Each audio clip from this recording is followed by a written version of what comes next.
Чистки в российском Минобороны, помилуют ли Саакашвили и кандидат в вице-президенты от Демократической партии США. Обо всем этом расскажу подробнее в эфире «Нехта». Самые важные и интересные новости. Призраки Шойгу. Кого еще посадят в России из-за экс-министра обороны? Теперь можно уже через шаг будет сказать, что вот, собственно, из-за этих крохоборов и негодяев, в общем-то, в армии и проблемы. Кто спровоцировал и организовал беспорядки в Великобритании? Они распространяются по каналам Telegram, многие из которых были созданы после COVID-19. Министерство обороны Польши укрепляет защиту и закупает все больше вооружения. Польская армия собирается приобрести эти вертолеты, которые действительно укрепят нашу готовность. Спасибо, что смотрите, спасибо за доверие. Не забывайте ставить лайки, оставлять комментарии. Не забывайте про кнопочку «Супер спасибо», так вы можете нас поддержать. И не забывайте подписаться на канал. Поехали. Продолжаются чистки в российском Минобороны. Задержаны еще 2 чиновника. Руководитель парка «Патриот» Министерства обороны России Вячеслав Ахмедов, а также заместитель начальника управления инновационного развития Владимир Шестеров. Их обвиняют в хищении более 40 миллионов рублей. Аналитики Института изучения войны трактуют эти задержания как борьба с остаточным влиянием Сергея Шойгу в министерстве. Арестованный ранее Тимур Иванов, бывший заместитель Кужугетовича, как раз и контролировал строительство этого парка. А источники института предполагают, что следующим арестованным будет недавно уволенный бывший заместитель министра обороны генерал армии Павел Попов. Кроме того, бывшего начальника вещевого управления Минобороны РФ Владимира Демчика арестовали по обвинению в коррупции, но там роль идет не о 40, а о 4 миллионах рублей. Он якобы передал частной компании контракты на 574 миллиона рублей. В целом история ожидается более чем интересная. Расспросили о ней политолога Олега Саакяна. Путин решает для себя несколько задач. И, во-первых, он поставил управленца-методолога на Министерство обороны с тем, чтобы отладить процессы тылового обеспечения и, собственно, обеспечения армии вооружениями более в широком смысле, поскольку на сейчас это самое слабое место. В России серьезные проблемы с кадровым потенциалом. Путин не может себе позволить мобилизацию, но за счет поднятия выплат, выгребания добровольно-принудительно призывников под контракт, этот вопрос как-то закрывается. И в ближайшее время он не настолько остр, как недостаточность техники. Собственно, для этого произошла эта смена. Новый министр должен закрепить себя как иной и продемонстрировать свою власть. И для этого ему надо почистить предыдущую команду. Поэтому, очевидно, он получил мандат на то, чтобы почистить среднюю и нижнюю звено управленческое, которые были замазаны в высокой коррупции и, соответственно, которая лежит в плоскости как раз обеспечения армейского. Там у него мандат. При этом Шойгу и топовых не трогают. Их оттеснили, и они остаются в обойме, почистили только самых-самых значимых. Второе, что себе решает Путин таким образом, это назначение виновных. Теперь можно уже через шаг будет сказать, что вот, собственно, из-за этих крохоборов и негодяев, в общем-то, в армии и проблемы. Беспорядки в Великобритании, которые устроили ультраправые активисты, были скоординированы через интернет, говорят в МВД Королевства. Антимигрантские и антиисламистские протесты прокатились волнами по всей стране. Арестованы более 400 человек, и правительство заявляет о моральной ответственности социальных сетей. Но как на самом деле это все организовано? Таким образом, организация этого насилия невероятно децентрализована. Здесь нет четкой организационной структуры, нет лидеров, нет членов, имеющих удостоверение. Скорее, это довольно широкий круг людей с общими идеологическими убеждениями, которые направлены на ненависть к мусульманам и мигрантам. Они распространяются по каналам Telegram, многие из которых были созданы после COVID-19, где мобилизовались движения против прививок, и которые в последние годы были перепрофилированы, в частности, для борьбы с мигрантами. В целом, в полиции тоже заявляют, что протесты не скоординированы, то есть не имеют единого центра. Но премьер-министр Великобритании считает, что иностранный след, иностранное влияние таки присутствует. Заявил об этом для медиа его представитель. Президент Грузии намерена помиловать Саакашвили. Во всяком случае, так считает спикер парламента страны.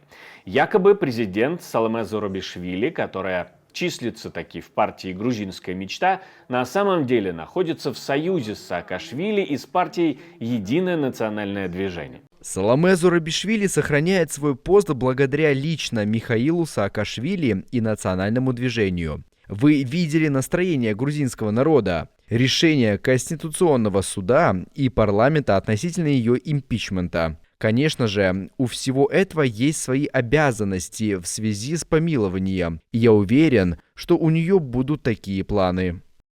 К тому же Саломе Зурабишвили заявила, что оппозиция не сможет договориться о едином кандидате в премьер-министры, а олигарха и почетного президента партии власти «Грузинская мечта» Бидзину Иванишвили вызвала на дебаты. Что происходит в Грузии и чем закончится это противостояние, мы спросили у политолога Олега Саакяна. Власть уже не может, но еще держится. Оппозиция еще не может, либо уже не может, в зависимости от того, какую часть ее берем. И, соответственно, на сегодня патовая ситуация стагнации, где власть, пользуясь криминальными, коррупционными и другими механизмами, также заигрывая с российским фактором, фактически от имени меньшинства, но тем не менее диктует свою волю. А оппозиция не способна объединить большинство. Саакашвили в данном случае является заложником, с одной стороны, политического кризиса, а с другой стороны и собственного политического прошлого. Президентка Грузии находится на этой растяжке, когда освободить Саакашвили — это настроить против себя большую часть общества, но поддержать более активную часть общества. Не освобождать — это фактически затягивает ситуацию, когда дополнительное давление и международное, и внутреннее лишь возрастает. Если бы не было бы политического кризиса, то вполне вероятно формула нашлась, благодаря которой можно было бы это сделать и в том числе разыграть так как карту на Запад с тем, чтобы сейчас снизить уровень скепсиса по отношению к Грузии в Европе. Но, опять же, неопределенная электоральная ситуация и, собственно, национальный политический кризис, который мы наблюдаем, парализует в том числе и подобное действие. К сожалению, в ближайшее время деструкция в Грузии будет только наращиваться. Камала Харрис выбрала кандидата в вице-президенты. Ее выбор пал на губернатора Миннесоты Тима Уолза. Об этом пишет CNN. Тим Уолз работал в школе учителем, служил в Национальной гвардии США, стал губернатором Миннесоты в 2019-м. До этого 12 лет работал в Конгрессе. Он первый назвал Дональда Трампа и Джей Ди Венса странноватыми. Теперь это используют Харрис и другие демократы. Из минусов некоторые считают, что он слишком прогрессивен и совсем неизвестен на национальном уровне.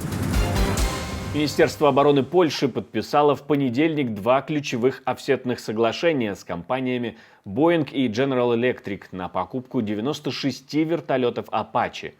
Общая стоимость соглашений составляет почти 1 миллиард злотых, это 255 миллионов долларов.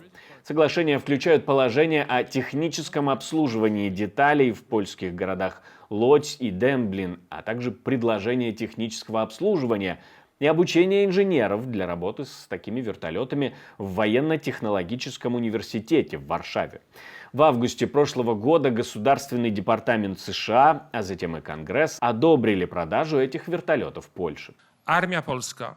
Польская армия собирается приобрести эти вертолеты, которые действительно укрепят нашу готовность, нашу безопасность перед лицом того, что происходит за границами Республики Польша. Я имею в виду войну в Украине. Ураган Дебби обрушился на Флориду. Он уже топит север штата и продвигается вглубь материка. Национальный центр ураганов прогнозирует катастрофические наводнения. При этом в некоторых районах вдоль побережья Джорджии и Южной Каролины ожидается около 50-75 сантиметров осадков к концу этой рабочей недели. Губернаторы Джорджии и Южной Каролины объявили чрезвычайное положение.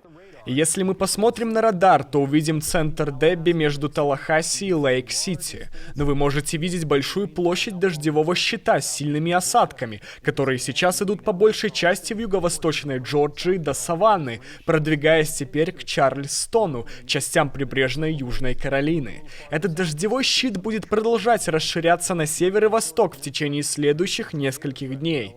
Если мы посмотрим немного дальше на юг, то увидим, что некоторые полосы дождя все все еще остаются на большей части полуострова Флорида. Мы увидим, как угроза торнадо будет развиваться и сохраняться в течение дня сегодня от части Флориды до Джорджии и Южной Каролины. Новый, довольно-таки странный арт-объект возвели на въезде в город Столбцы. Его высота составляет 1,5 метра. Это вроде что-то похожее на куб. На каждой из сторон свое изображение. Дата основания города, герб и то, чем богат регион. Центральное место, самое главное, видимо, чем богат регион, это карта. Она возглавляет огромную медиа-империю лжи и является одной из самых ярых подпевал Кремля. Она призывала вешать тех, кто против Путина, и взорвать ядерную бомбу над Сибирью. Что скрывает Маргарита Симонян и чего боится? Почему она все время хочет, чтобы кто-то дал или не давал заднюю? Мы составили психологический портрет одной из самых главных пропагандисток современной России. Смотрите наш новый проект на канале Нехта Момент. Ссылка в описании этого видео. Стоит признать, что пропаганда, которой заведует Симонян, сделана умело и безотказно действует на необремененного критическим мышлением зрителя. Но вот ее творческие потуги оставляют желать лучшего. На ее счету книга, 2 сборника рассказов и 4 сценария, в том числе к бюджетно-распильно-пропагандистскому фильму «Крымский мост». Мне остается напомнить, что мы существуем только благодаря вашей поддержке, ваше спонсорство, донаты, то, что вы нажимаете кнопочку «Супер спасибо», помогает нам создавать новые и новые видео, поэтому мы призываем вас не останавливаться на достигнутом. Также призываем продолжать ставить лайки, оставлять комментарии, подписываться на канал, все это непременно очень важно. Но у меня на этом все, до встречи и хороших вам новостей.